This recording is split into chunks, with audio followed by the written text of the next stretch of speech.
Supporting the survivors of the Abundant Life Christian School shooting, why there may have been a longer line than usual at your local Culver's. And there's been a surprising lack of snow so far this winter. The impact this dry spell is having on some local businesses. Plus, state lawmakers are sworn in, what plans elected officials have for the surplus of funds in the state budget. All ahead on News 3 Now at 10.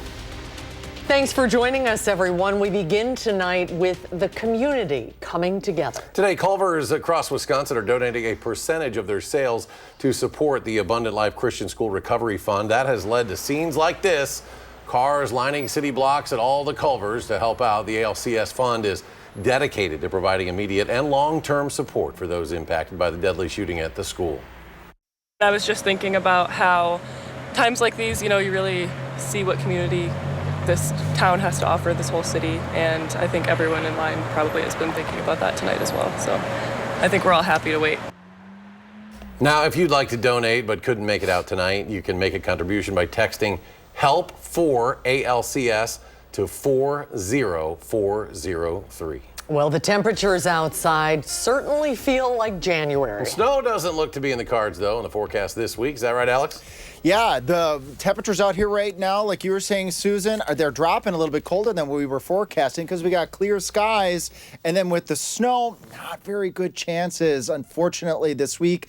Keeping an eye on Friday. We're going to talk about that a little bit more coming up in Maine weather. Maybe a little bit more optimistic about snow chances on Friday, and then another chance on Sunday with a clipper-like system that will come through the upper Midwest. Those are the three things you got to get out of the forecast tonight, but we'll do more detail in Maine weather. 11 right now in Madison. We're going down a little bit colder again because we have clear skies. Finally cleared out later today, but with temperatures right around 10 in Boscoville, 14 in Janesville, and 15 in the Dells.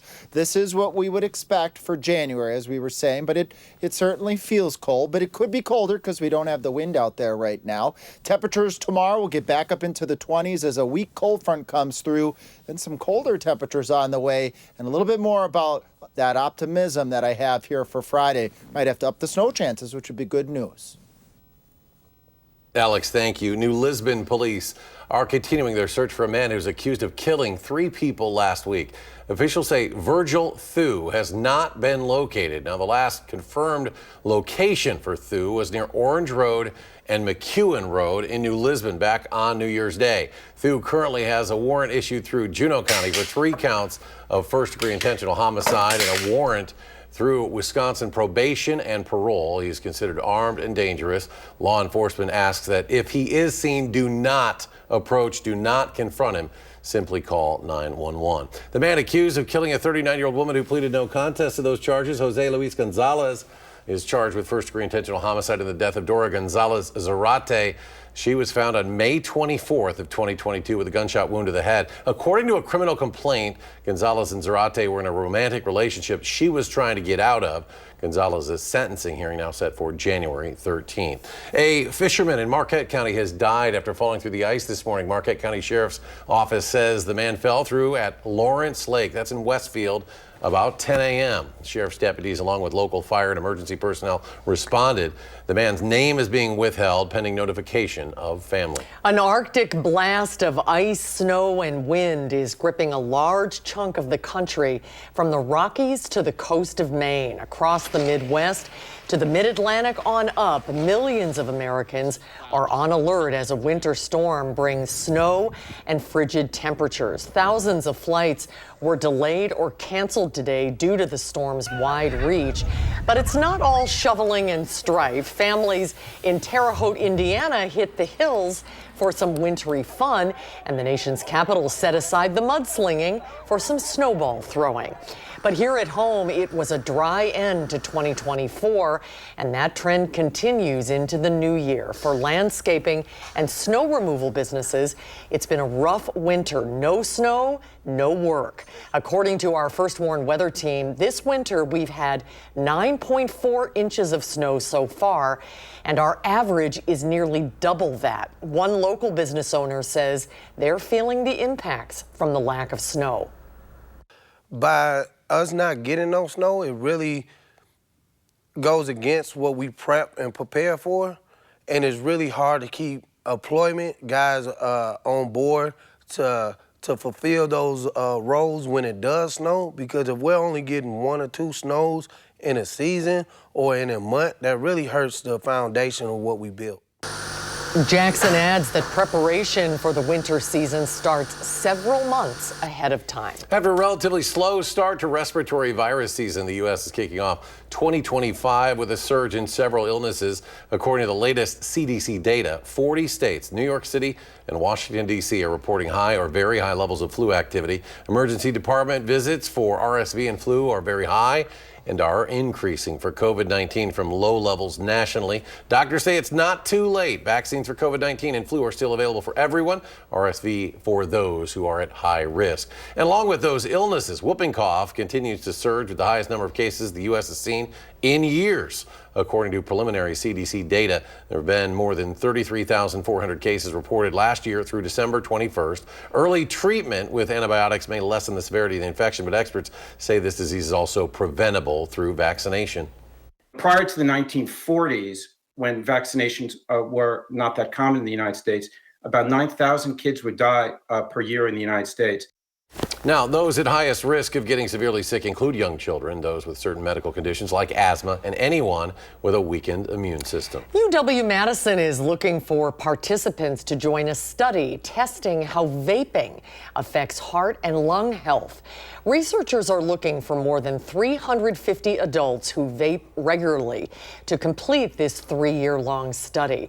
They also need around 200 non-vapers for the control variable. With vaping being a relatively new method of smoking, there is not much research on the long-term effects it can have on people's health. But this study will help find those answers. You can go on the internet and find huge advocates that everyone should switch from smoking to vaping, or no one should ever vape, it's the worst thing in the world. And the fact of the matter is, we just don't know, and that's why we do the research. Participants will get up to $625 and individualized test results for completing the study. If you'd like to participate, you can enroll on myvapecheck.com. A new study finds sugary drinks are contributing to a global public health crisis. That study, published in the journal Nature Medicine, it estimates sugary drinks could be a factor in 330,000 deaths a year from diabetes and cardiovascular disease. However, researchers can't say whether the sweet drinks are causing diabetes and cardiovascular disease. They can only estimate the impact. Being exposed to high levels of fluoride could impact intelligence. According to a new government survey, fluoride levels in children's urine were measured. Their IQ scores dropped as fluoride levels rose. That research done by the government's National Toxicology Program, which focuses on evaluating chemicals and other substances many people are exposed to. The study's authors say there is not enough data to know if the level of fluoride recommended for drinking water has any impact on children's IQs. As people reprioritize for the new year, a growing number of American workers are reporting feeling trapped in their jobs. According to Gallup polling released in December, people are looking for new jobs at the highest rate in nearly a decade.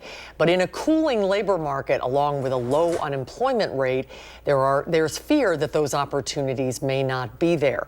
Gallup refers to this shift as the Great Detachment, and it's causing frustration for employers, too.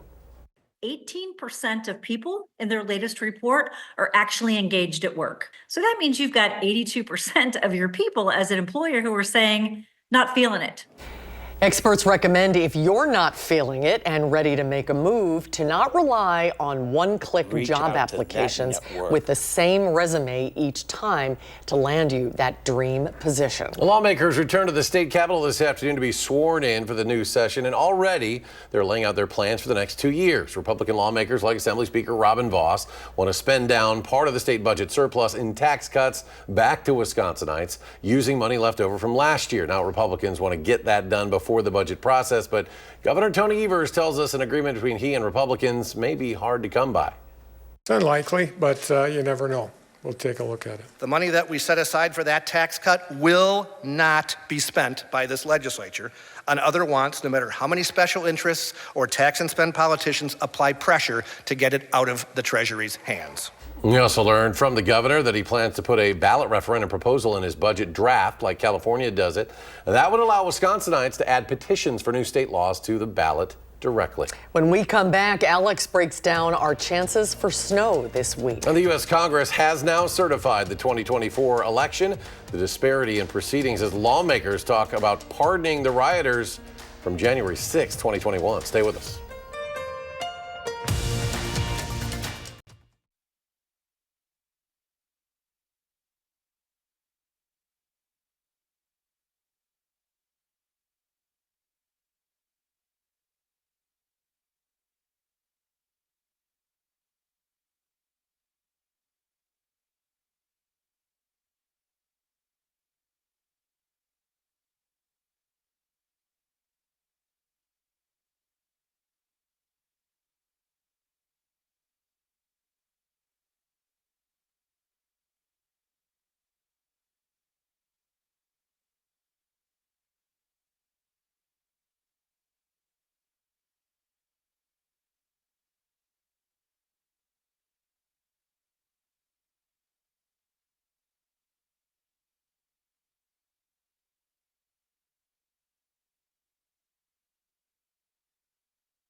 You're watching News 3 Now at 10. The U.S. Congress certified Donald Trump's presidential election win today. The peaceful proceedings stood in stark contrast to the chaos and violence 4 years ago. Natalie Brand in Washington with more. As the electoral ballot boxes made their way to the House floor, Democracy must be upheld by the people. Vice President Kamala Harris followed close behind. Donald J. Trump of the state of Florida has received 312 votes. She presided as Congress certified the victory of her opponent in the 2024 presidential election. One of the most important pillars of our democracy is that there will be a peaceful transfer of power.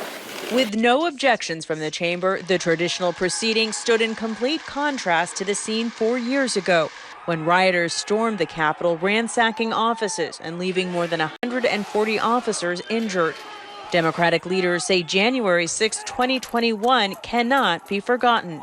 Right in this area is where the people who sought to intimidate and even use violence to overturn our government breached the Capitol walls. Nearly 1,600 people have been charged with roles in the attack. Almost 1,000 have pleaded guilty. President-elect Donald Trump has promised pardons as early as Inauguration Day. They should immediately be released, immediately, the J6 hostages.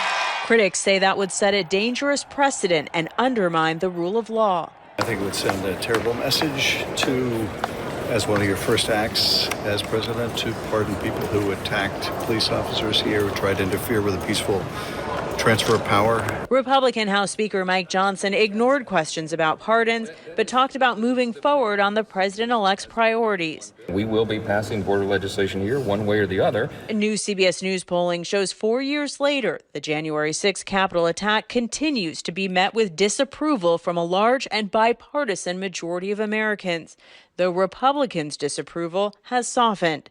Natalie Brand, CBS News, Washington. Since a Meet the Press interview in December, President-elect Trump has not specified how many of the nearly 1,600 people charged on January 6th he would pardon. 11 of those charged are from Wisconsin. UW-Madison political expert Howard Schwaber says many or all of them could get out unscathed with a pardon. For one thing, these people are no longer convicted felons. And that affects them going forward, among many other things, for voting rights, but also in terms of things like getting jobs. Those who are already are currently in prison could be released. The pardon would only affect those charged by the federal government. Schwaber says state prosecutions like Wisconsin's against Jim Trupis and Kenneth Chesbro, two Trump attorneys charged in the so-called fake elector case, are not affected by a presidential pardon. Canada's Prime Minister Justin Trudeau announced today he is resigning his office and head of the country's Liberal Party. Trudeau said increasing discontent over his leadership and internal political battles led to that decision. The 53-year-old took office back in 2015, upending 10 years of Conservative Party rule. Trudeau says he will stay on as Prime Minister until a new head of the Liberal Party is chosen. That could take several months. Americans are celebrating the life and legacy of former President Jimmy Carter this week. Well-wishers are filing past his casket at the Carter Presidential Center in Atlanta for one final day. Outside the center, people of all ages are leaving flowers and messages in tribute to the nation's 39th president. I know many people feel very somber, but I feel mostly celebratory for having known, I don't mean I know him, but of knowing this man and his good works, and they're very inspiring. He inspired lots of people to do great things. Carter will lie in state in the Capitol Rotunda tomorrow and Wednesday and Thursday. All 5 living U.S. presidents are expected to attend his state funeral at the National Cathedral. Carter will then have one final homecoming. He will be laid to rest in Plains, Georgia, on the family property next to his wife of 77 years, Rosalind Carter. It'll continue to feel like January this week. Won't look like it, though. Nope. Chief Meteorologist Alex Harrington is here with more on the cold and no snow in sight. Skiers don't like that. Yeah, skiers don't like that. They're going to have to get the artificial stuff until we can get some of the real stuff. Keeping an eye on those weather models. We got a little snow chance here and there in the forecast, but no big snowstorms in the horizon here. But our temperatures, want to call this out here as we climbed up into the 20s today. We finally broke a little sunshine at the end of the day. Then the temperatures actually got a little bit cooler this evening than what we were forecasting for, down to 11 right now. Why?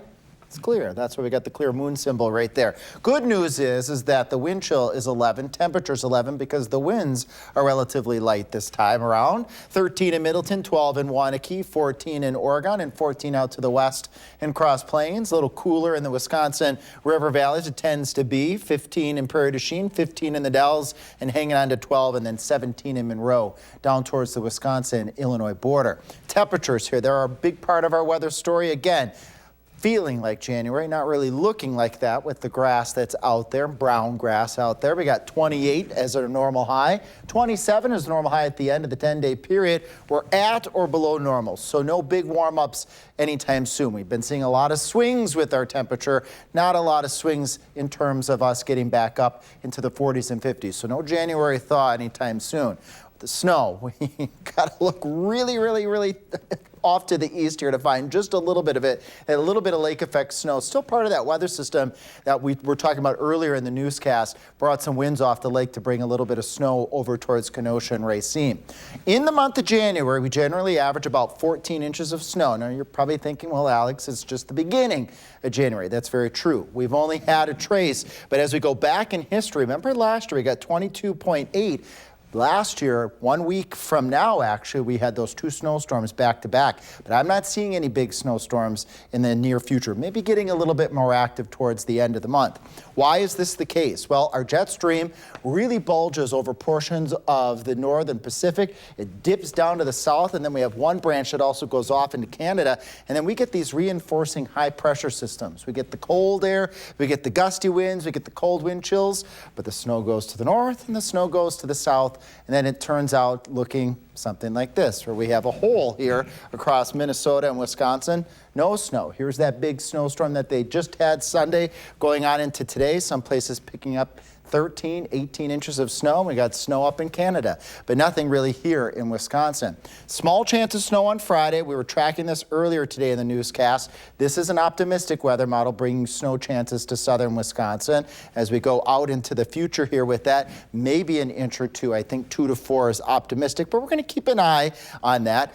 The ECMWF, that's the European weather model, not as favorable, maybe an inch at most. But we're keeping a close eye on this. For those that want the snow, there is that chance on Friday. The next chance would be Sunday, coming in with a little cold front and a clipper-like system. But again, looking like January, not so much right now. Feeling like January, you got it. And still to come in sports, the Badgers head out east to Rutgers, battling 2 of the top picks in next year's NBA draft. See if they could bring back a win next on News 3 Now.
The last time that we saw Wisconsin men's hoops, they hung 116 points on the Hawkeyes, including a Big Ten record 21 three-pointers. For their second game of the new year, they headed east for Jersey Mike's Arena, the home of Rutgers, who boast a pair of talented freshmen, but they didn't play a factor tonight because John Blackwell made a statement early, connects on the tough mid-range shot. He had 13 in the first half and a game-high 21 on the night.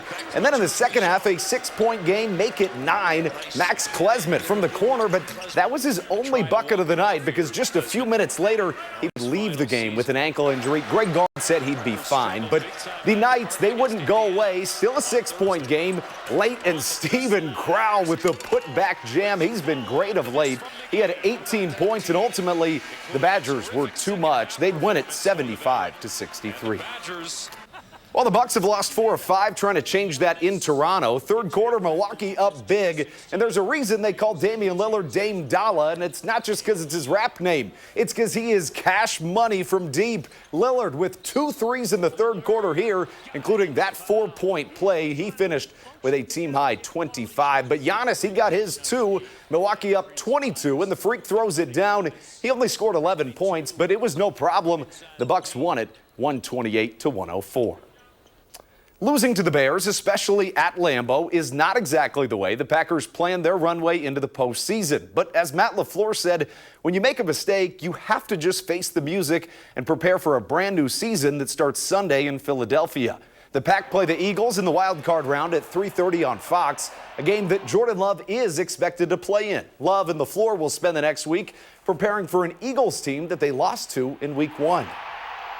I mean, week 1 feels like a season ago, literally. And I would tell you that it's going to be very important for our offense to be efficient, stay ahead of the sticks. They got superstars on every level of the defense. So we're going to have to make sure that we're doing a good job of taking what's there and churning out and fighting for every inch on the field on Sunday.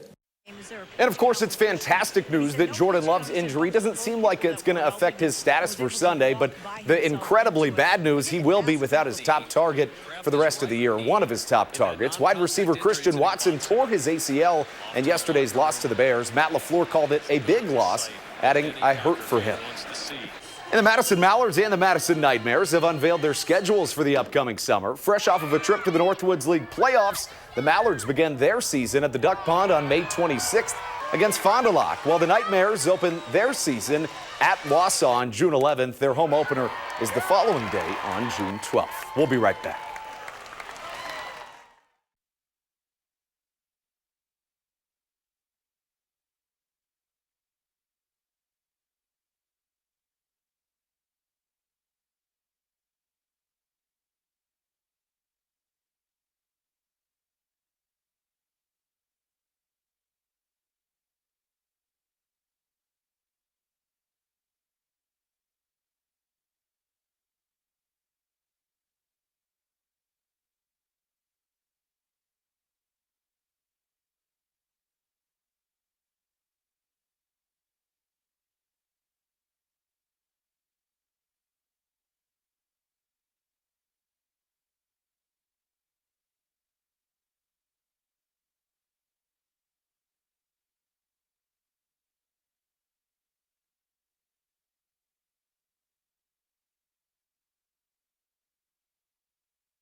Donald Trump's electoral victory was certified by Congress. Yes, I used to feel things too. Got Representative Adam Kinzinger. All new CBS tonight. And Alex rejoins us once again. Final check of the forecast. Yep, let's do the three things you got to get out of the forecast here. Dry through at least Thursday. Cold, not gold. I guess gold would be nice too. But cold going forward. A chance of snow on Friday and on Sunday. We're keeping an eye on that Friday chance. Right now it's a 30% coverage, but some of our weather models are pretty favorable for bringing a little light snow to southern Wisconsin. So maybe it'll look a little bit more like January if that pans out. We'll keep you up to date on that. And then another snow chance on Sunday. Look at the temperatures though. They stay in the 20s by day and then they're generally in the teens by night. So at least we're not seeing that bitterly cold stuff that we have seen a couple times this year. And well, even though it's not looking like January with snow, can't leave the newscast without showing this nice picture here. Thanks, Gary, sending us this from Windsor. Just scan the QR code and we'd love to show the photos when we can. Beautiful. Alex, thank you. And thanks for joining us for News 3 Now at 10. Have a good night, everybody. Thanks for watching. See you back here tomorrow.